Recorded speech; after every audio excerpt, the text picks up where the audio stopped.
बिस्मिल्लाहिर्रहमानिर्रहीम। आज सिंध असम्बली के अंदर कॉल अटेंशन नोटिस के ज़रिए मैंने एक इम्पॉर्टेंट इशू को जो है वो रेज़ करना था, जो कि रिलेटेड है हमारे ताजर बरादरी, हमारे इंडस्ट्रियल सेक्टर और हमारा जो बिज़नेस ग्रोथ है मुल्क के अंदर, जो कि इस इम्पोर्टेड गवर्नमेंट के आने के बाद से बुरी तरह मुतासिर हुआ है।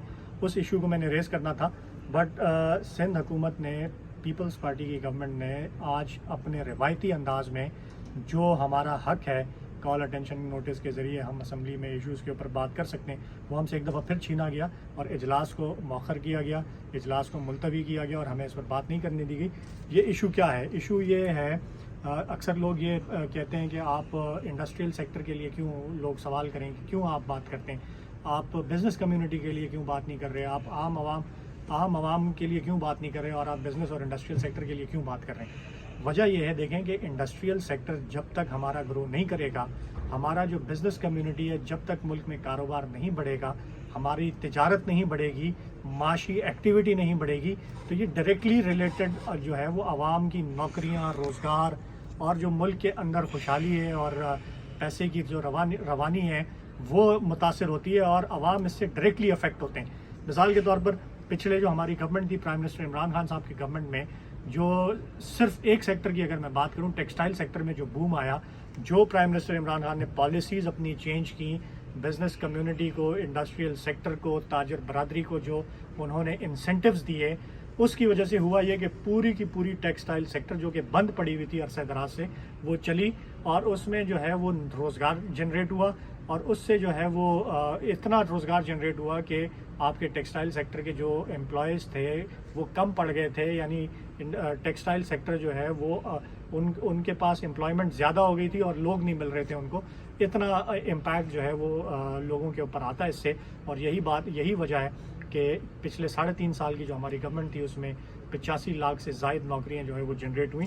तो ये इसलिए बड़ा ज़रूरी है कि ये डायरेक्टली अफेक्ट करता है आम आदमी को, डायरेक्टली जो है वो आम आदमी की जो आमदन है उससे ये रिलेटेड है। इस इम्पोर्टेड गवर्नमेंट के आने के बाद आप देख सकते हैं कि टैक्सेस जो हैं वो बढ़ाए गए। 10% आप देख सकते हैं कि कॉर्पोरेट सेक्टर के ऊपर टैक्स बढ़ाए गए। आप देख सकते हैं कि तकरीबन 80 अरब रुपए के सैलरीड क्लास के ऊपर टैक्सेस जो हैं वो बढ़ाए गए।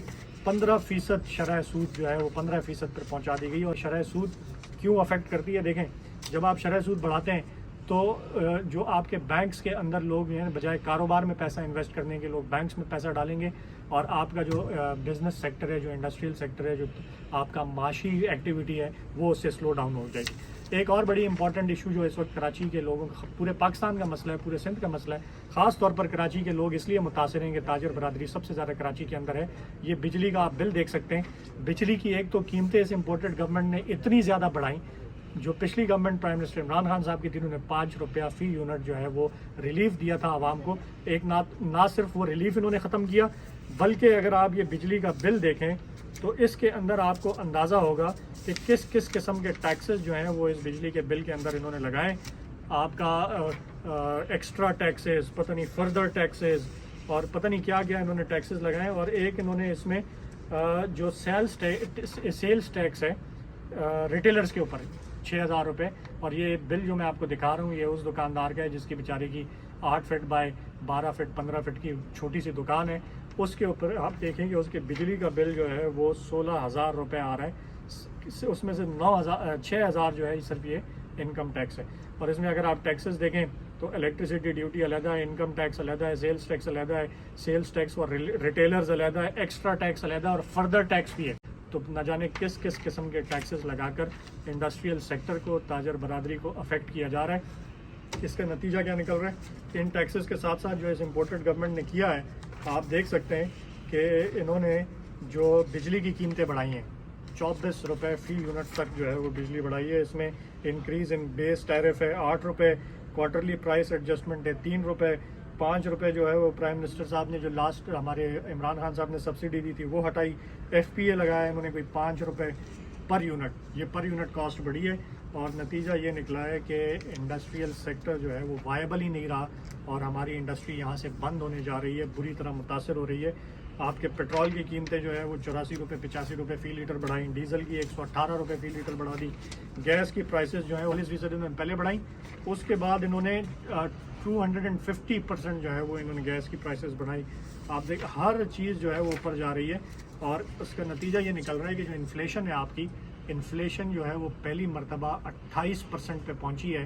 اور اس سے پہلے یہ جب NRO-1 لیا تھا ان ڈاکوؤں نے مشرف دور میں، اس وقت جب پیپلز پارٹی کی گورنمنٹ 2008 میں آئی تھی تو اس وقت یہ شرح جو انفلیشن جو تھی، جو آپ کی مہنگائی کی شرح تھی، وہ اس وقت 24-25% پہ تھی، اور ابھی جو ہے یہ 28% کراس کر گئی ہے. اس سے پہلے جو پاکستان ٹوٹا تھا، بنگلہ دیش جب بنا تھا 71 کے اندر، اس وقت بھی پاکستان پیپلز پارٹی کی جب گورنمنٹ آئی تھی اس وقت بھی ریکارڈ انفلیشن تھی. اس کے بعد 2008 میں آئی انفلیشن 9 میں، اور اب جو ہے اس امپورٹڈ گورنمنٹ کے ٹولے نے 28% سے جو ہے وہ انفلیشن آپ کی بڑھا دی ہے. تو یہ سارے جو فیکٹرز ہیں یہ ہماری بزنس کمیونٹی کو ڈائریکٹلی افیکٹ کر رہے ہیں، ہماری انڈسٹریل گروتھ کو ڈائریکٹلی افیکٹ کر رہے ہیں. نتیجہ یہ نکلتا ہے کہ آپ کی جو ملک کی رینکنگ ہے وہ منفی میں لے جاتے ہیں جو عالمی ادارے ہیں. آپ کا نتیجہ یہ نکلتا ہے کہ اوورسیز پاکستانیز کا جو ٹرسٹ ہے وہ ختم ہو جاتا ہے، وہ ڈالرز بھیجنا کم کر دیتے ہیں. اور آپ دیکھ سکتے ہیں کہ اس امپورٹڈ گورنمنٹ کے آنے کے بعد ایک دم سے تیزی سے کمی آئی ہے جو باہر سے ہمارے پاس ریمیٹنسز آتی ہیں. پھر نتیجہ یہ نکلتا ہے کہ آپ کا جو آپ کی ایکسپورٹس ہیں وہ نیچے چلی گئیں کیونکہ آپ نے انڈسٹری کا گلا دبا دیا. نتیجہ یہ نکلتا ہے کہ آپ کا جو گورنمنٹ ہے وہ اب جا رہی ہے سارے گورنمنٹ اداروں کو بیچنے کی طرف، اور 100% یہ خبر ہے کہ 100% جو ہے اسٹیکس PIA کے، PSO کے، OGDC کے، SSGC کے، SNGPL، PPL، ان سب اداروں کو سیل پر ڈال دیا ہے اس گورنمنٹ نے. اس پورے ملک کو یہ بیچنے جا رہے ہیں. پاکستان کی جو آؤٹ لک ہے وہ نیگیٹو کر دی گئی ہے. روپی کے جو فری فال ہے اس پر، ڈالر کو آپ دیکھیں کہ وہ کدھر پہنچا ہے. آج 248 250 روپے پر ڈالر جو ہے وہ ٹریڈ ہو رہا ہے. PSO نے جو LC آج آفیشیل کھولی ہے 248 کے ریٹ سے کھولی ہے. تو یہ سارے وہ فیکٹرز ہیں جو کہ ہمارے اس انڈسٹریل گروتھ کو تباہ کر رہے ہیں. اس کے ساتھ ساتھ جو ہمارا انڈسٹریل سیکٹر ہے، اتنے سارے ٹیکسز دینے کے باوجود، اتنے سارے جو ہے لیویز، ڈیوٹیز اور اتنی ساری چیزیں دینے کے باوجود، سب سے زیادہ پاکستان کی معیشت میں کنٹریبیوشن دینے کے باوجود، اگر آپ آج انڈسٹریل سیکٹر کا حال دیکھیں، خاص طور پر ان حالیہ بارشوں کے موقع پر، میں یہ گورنمنٹ سے یہ کہنا چاہتا ہوں کہ آپ ذرا جا کے کورنگی انڈسٹریل ایریا میں جا کے دیکھیں. لوگوں کی فیکٹریوں میں جب پانی گھسا انہوں نے فیکٹریاں بند کی اور وہ گھروں کو چلے گئے. لوگوں آپ جا کے وہاں کا انفراسٹرکچر دیکھیں، وہاں کا ڈرینیج سسٹم دیکھیں، وہاں کے ٹریٹمنٹ پلانٹس نہیں ہیں، وہاں پہ جو ہے وہ جو صفائی کا نظام ہے، سندھ سالڈ ویسٹ مینجمنٹ بل تو بھیج رہی ہے انڈسٹریز کو، لیکن صفائی نہیں ہو رہی، وہاں سے کچرا نہیں اٹھ رہا، وہاں کے نالے صاف نہیں ہو رہے، وہاں کا انفراسٹرکچر تباہ ہے. تو اس ایسے ماحول میں کون سا کاروبار ہوگا اس ملک میں، کون سی انڈسٹری چلے گی؟ اور جب انڈسٹری نہیں چلے گی، روزگار جنریٹ نہیں ہوگا. جب بے روزگار ہوں گے لوگ تو ڈائریکٹلی عام غریب آدمی جو ہے وہ اس سے افیکٹ ہو رہا ہے. یہ وہ ایشوز تھے جو میں آج اٹھانا چاہ رہا تھا اور مجھے اٹھانے نہیں دیے گئے. میں آپ کے سامنے سندھ حکومت کا یہ چہرہ بھی لانا چاہتا ہوں کہ عوامی ایشوز کے اوپر تو بات کرنے نہیں دی جاتی، اور اپنے جو ہے وہ کرپشن کے کیسز بچانے کے لیے اسمبلیوں کو استعمال کیا جاتا ہے. آپ نے وہ خبر دیکھی کہ کس طرح سے ہماری گورنمنٹ میں 500 ارب روپے سے زیادہ recoveries prime minister Imran Khan صاحب کے دور میں ہوئی، جو کہ کرپشن کا پیسہ واپس لایا گیا. اور انہوں نے آتے ہی جو نیب کے اندر ترامیم کی، 1100 ارب روپے کے کیسز انہوں نے ایک جھٹکے میں ختم کر دیے.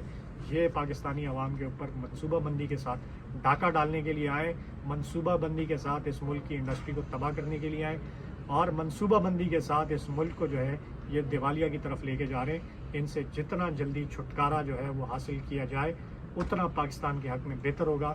خدا نہ خواستہ پاکستان جو ہے وہ ایک معاشی تباہی کی دلدل میں بری طرح پھنسنے جا رہا ہے. بہت بہت شکریہ.